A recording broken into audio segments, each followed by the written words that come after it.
Alright guys, we're back for another Universal Tower Defense X video, and today we are going to be finally evolving the triple threat unit right here. This unit has eluded me for so long because the World Raid grind, which you'll see right here, I think it's the second fragment. This fragment right here is an absolute pain to get. Basically, if you're doing that raid, please just bring Luffy. Grind him up before you do it. You can basically solo carry it if you have like even a few people doing a few million damage. But anyway, here we are, triple threat, Unrivaled right here. Let's evolve him and let's have a look on how he's looking right here. Now that guy is looking very good, very good stats. But we do definitely need to give him a trait, and I'm just going to give him Ruler. Maybe there's a better trait for him, but I don't care.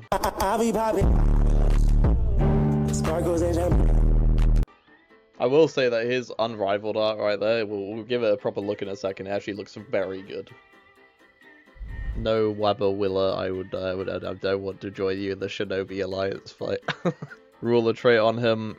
We're gonna go give him some equips, give him all the stat points he needs, and I'll see you in the stage. Alright, here we are in the event right here.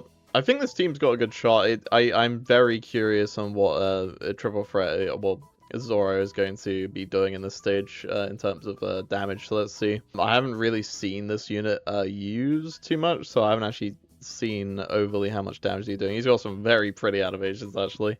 Now, you know, full clarity, I am not a One Piece fan. I barely know the series at all, so I am very curious actually how good this guy is going to be. So he's got the King of Heck. Okay. Empower attacks by 50%, gain 100% crit damage while consuming Haki, deactivates and stuns if Haki runs out. Okay. When the unit is in range, he reduces that stun by 50%, 75% if it's the One Piece tag. He gets minus 10 Haki per attack, which is 3%. Gets 50% damage, 100% crit damage when it's active. When it reaches 10, it disables stuns unit for 10 seconds and disables Pirate Hunter for 30 seconds. Okay. He gets 1 Haki per bleed tick. He cannot gain Haki or King of Heck is active, sure. When a boss is in range, this unit can only target the boss when its AoE size halved, but he gains 50% damage, 75% hyper armor, and 50% crit rate. Okay, that's very good. He's got this insane leader skill, obviously.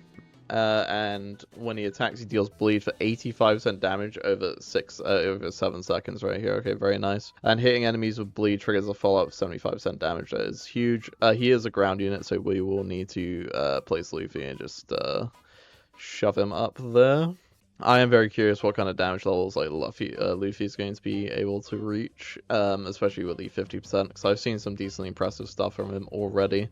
He does seem relatively basic, which is, I mean, it's nice. So you don't want every unit in the game to be just a bible of information that you have to consume. Oh yeah, okay, so I think Luffy will actually be a decent support for this guy.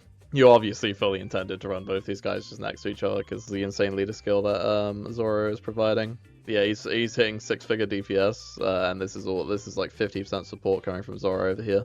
We'll just get him up all the way. He does seem like a relatively expensive unit to fully upgrade. He is doing a little bit less DPS than I was expecting, but he is a pretty heavy damage over time unit, so that is something to keep in mind right here, right? Yeah, he's dealing 85% of his damage over 7 seconds, and he does follow-up attacks, so Gogeta might actually not be terrible next to him. I mean, we might as well activate this. So he is getting empowered, and he's also getting 100% crit damage when that's active. Okay, 37k, 20% crit rate. He's doing follow-up, doing damage over time. Okay, I mean, he's looking pretty solid for sure. I'm very curious to see how Sun Jinwoo is going to be looking here with the leader skill buff. Obviously, he gets a lot of his damage when he starts actually summoning people, and he gets his levels. He's getting 1% damage per level. We're sitting around 71,000 DPS for Sun Jinwoo here, and he's only actually level 32, so he's got 68% damage on top of this to be put on. I do think Sun Jinwoo is pretty slapped on, you know. I think he's actually pretty good. And then we've got obviously Gojo that we need to put down. Gojo is just like I honestly think Gojo is just an auto include for pretty much every one of these like really hard events. He just has too much CC to not have on the team, even if he's not on leader skill. About 40k DPS. So I mean, yeah, I am liking what I'm seeing from him actually. I am very interested to see, I mean, when he's going against Gohan right here, he's going to get another 50% damage and 50% crit rate. So he's going to be critting 70% of the time. Yeah, no, I think this guy's gonna be very good against this stage actually. Alright, so Gohan has come out, as we can see right here. We're at 50k DPS with all the damage over time, damages before, and the follow-ups. Yeah, I think this team's actually very, very solid, I think. You can definitely run better than this, but like, no, I do think this is actually a fairly cohesive team. You've also got Luffy's active skill right here. Sun Jinwoo's hitting some pretty solid damage numbers, considering he is actually fairly low level. Now, hopefully Gojo does drag him back. That'd be pretty important, actually. Gojo? Gojo? Gojo! Oh, he's selling. I love it when he does this. Yeah, no, I mean, me and Gojo, we have a love-hate relationship. Yeah, we just don't have enough damage anymore because we have to sell stuff. We can clash with him actually. Maybe we can scrape a win here. Our Lord Gojo does giveth and he does taketh away as well. Gojo champ, you've got to drag it back one more time, please. Thank you. I don't even know if it matters. I actually don't even know if it matters at this point. I think we're cooked. Well, you know, it would have been great if he didn't sell. Anyway, like and subscribe, and I'll see you guys in the next one.